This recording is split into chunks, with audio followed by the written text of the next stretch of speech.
What's up everybody, welcome back to the channel. I've been gone for a bit, but I've been hard at work bringing you guys the Spider-Man from 2099, Miguel O'Hara. Now I know I'm a bit late to the party and there's plenty of great Spider-Man 2099 content on YouTube already, so rather than try to compete in quality, I'm gonna go for quantity instead. From very early on, I knew I wanted a big elaborate base. Now I can't take full credit for this design since I did kinda steal it from the Hot Toys version, which has a very similar backdrop, but I think I did deviate enough to really make it my own. I also dove quite a bit into 3D modeling for this project. His digital web cloak and pretty much every piece of the base was modeled by me. Now it is a lengthy process, so I don't have footage of the entire thing, but I can show you guys a piece of what I had to do. This also isn't the final design of the cape. I did redesign it later on, however I didn't record that process, so I'll show you this one instead. I am fairly new to 3D modeling, so this was a lot of trial and error, but I think in the end I was fairly satisfied with what I came up with. I decided on making him a computer that would also hold up the screens as the background and also put the portal ring underneath him. I wanted to make sure that none of the pieces had to be glued together, that they're all removable, which makes it super easy for shipping.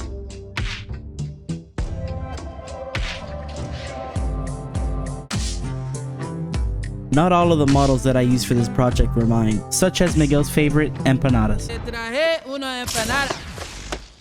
Qué maravilla. And as always, all the links will be in the description to any models that I use in this project. With all the models ready, it's time to get them printed. Luckily for me, I was able to upgrade my setup with a second printer, this one capable of making much larger prints than the last. With all this added build volume, I should be able to print much bigger things, including that computer that I just modeled.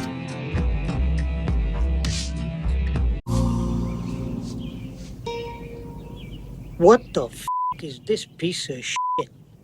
And this is how I found out that just because it fits on the build plate doesn't mean you'll have enough resin in the tank to fully complete the print.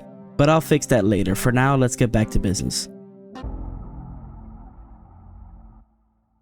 It's time to get started on the figure itself. I chose the Titan Hero Series Spider-Man 2099 as my base. I've used these a lot in the past because although they're very cheap, they usually have pretty good sculpt work. First thing we gotta do is get the heat gun going and remove the head and try to bend the arm into the position that I want. Although the heat gun wasn't enough to get the bend that I wanted, so it was time to go to plan B, the Dremel.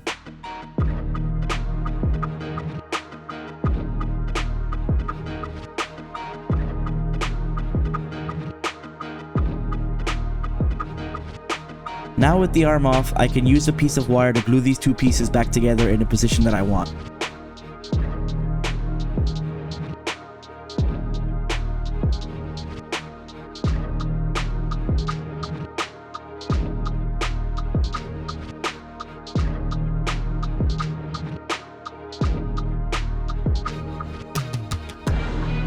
With the arm now secured in place, it's time to glue all the joints closed and sand off all the mold lines. But I did it off camera since I hate sanding and you guys don't want to watch it anyway, so you're welcome. It's now time to fill those joints and turn an action figure into a statue.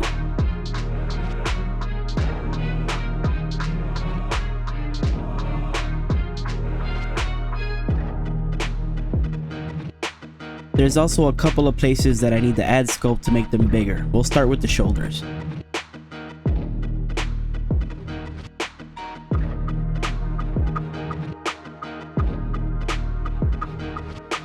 Now that he's got his appropriately sized shoulders, it's time to size up some other areas. Now I don't know whose design choice it was to make Miguel double cheeked up, but I'm gonna remain as faithful to the source as I can.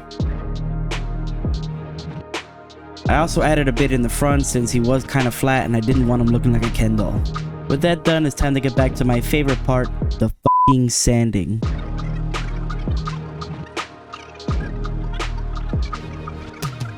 It's time to work on the base. There's plenty of gaps and holes that need to be filled. Giggity. Then I also had to reprint the top half of the computer and find a way how to join those two pieces together. Here's the first cape that I made, however I did make a second one that's much more accurate to the movie. I decided the easiest way to join these two pieces was the same wire method that I used for the arm.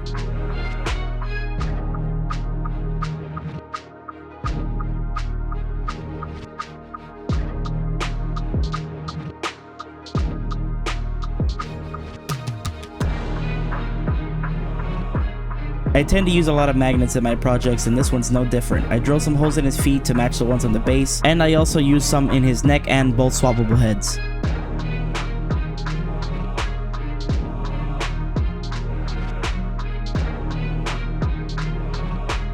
The wrist on this Titan Hero series is way too thick, so I couldn't get this bracelet on in one piece. I had to print it in 2 pieces and then glue them together. All that's left to do now is sculpt Miles' mask, which would sit in his left hand.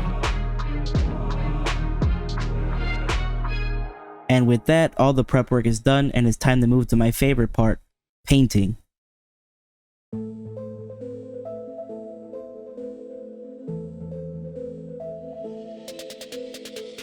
First things first, we gotta put a coat of primer on everything.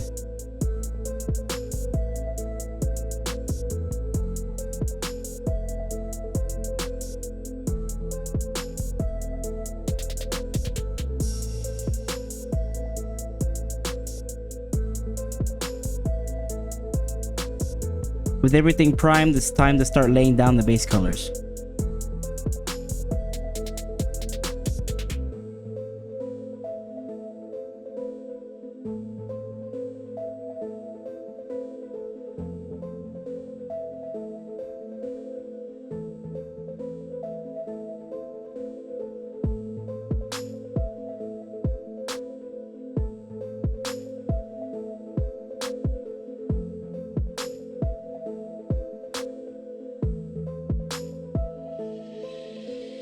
After everything got a base coat, I had to re-prime the red areas before painting.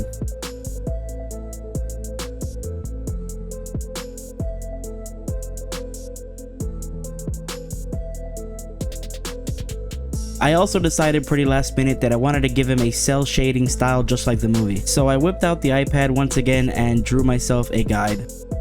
I've only attempted this style twice before, so I'm still fairly new at it, but it is enjoyable to do, so I look forward to using it more in the future.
I bought this glow-in-the-dark paint because I intended on giving him those orange glowing lines on the red sections. They look great with the lights off, but once you turn them on, not so great, so I ended up scrapping that idea. All that's left to do now is to paint on the finishing touches, and I can finally show you guys what I've been working on for so long. I want to give a big thank you to anyone who's watched this far, and also to anyone who's enjoyed and supported my work so far. Trying to grow on YouTube has been a weird and confusing roller coaster, but I'm along for the ride. Since around the young age of 12, all I've ever really wanted to be is an artist, and I'm determined to chase that dream for as long as I possibly can. So even if some projects may take much longer than expected, I don't plan to stop creating and sharing my art with you guys anytime soon.